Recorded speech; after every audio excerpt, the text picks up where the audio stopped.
Ukraine. His response was as grave as it was startling. That's the world's most famous psychologist, who began by asking for his view on Vladimir Putin as a man. Well, he's a lot more like everybody else than anyone thinks. You know, the notion that he's Hitler or Stalin, that's just foolish. I don't see any evidence for that at all. I mean, first of all, Hitler and Stalin were very singular types, and there's a bit of Hitler and Stalin in everyone, so, you know, there's some truth in that. Maybe there's more in the typical Russian leader than normal. A bit of Hitler normal. in everyone? Really? There's more than a bit. Really? Oh, absolutely. Yeah, well, why would have Nazism spread the way it did? You know, people think, well, that's all top down. It's not top down. There's a part of people that are all these people who informed on Kate Berbalsingh. Well, didn't Goebbels say that the way to get vast numbers of people to go along with what you want to do is to terrify them? Yeah, you can hold do that. a grip of terror over them. Oh, yeah, but... And in a way, that's what Putin's now doing with the Russian people, where he's going back now into a position of they're all trying to get us, they want to attack us, they want to take us over. He's terrifying his people to rally support for what at the moment is a conflict he has started, which is not going the way he assumed.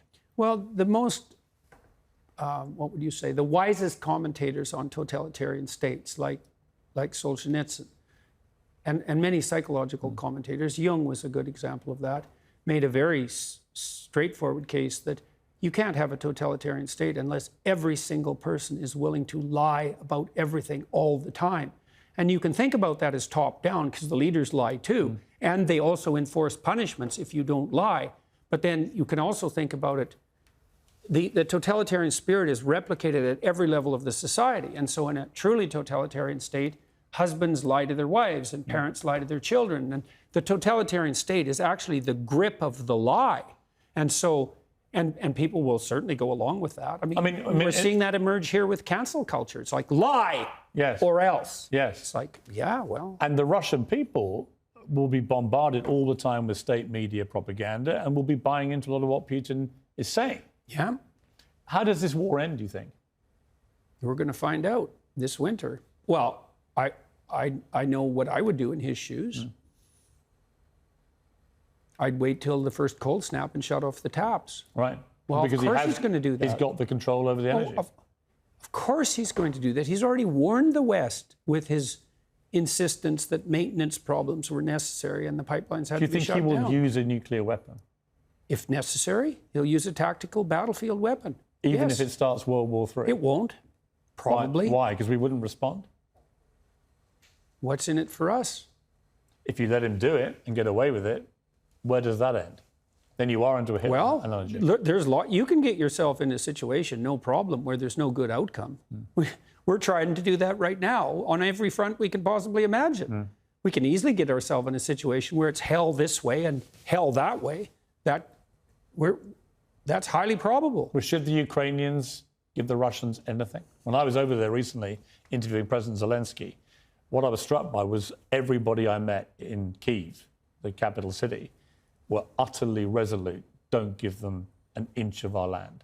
Yeah, well, I can't speak to that because I don't know what the preconditions for peace might be. But I do know that naive notions that the Russians are going to lose somehow, or that we're going to win, I just don't understand. I don't understand that. Well, what do you mean we're going to win? What are we going to win here exactly? Well, I guess a victory would be that the Russians retreated from Ukraine. With Ukraine in ruins. Right. Well, okay, fine. That's a hell of a victory. Like, I think Putin could manage that because I think he could tell his people, and I think they might buy it. It's like, we accomplished our objective. We devastated Ukraine and we kept it out of the hands of the West. And that's not great.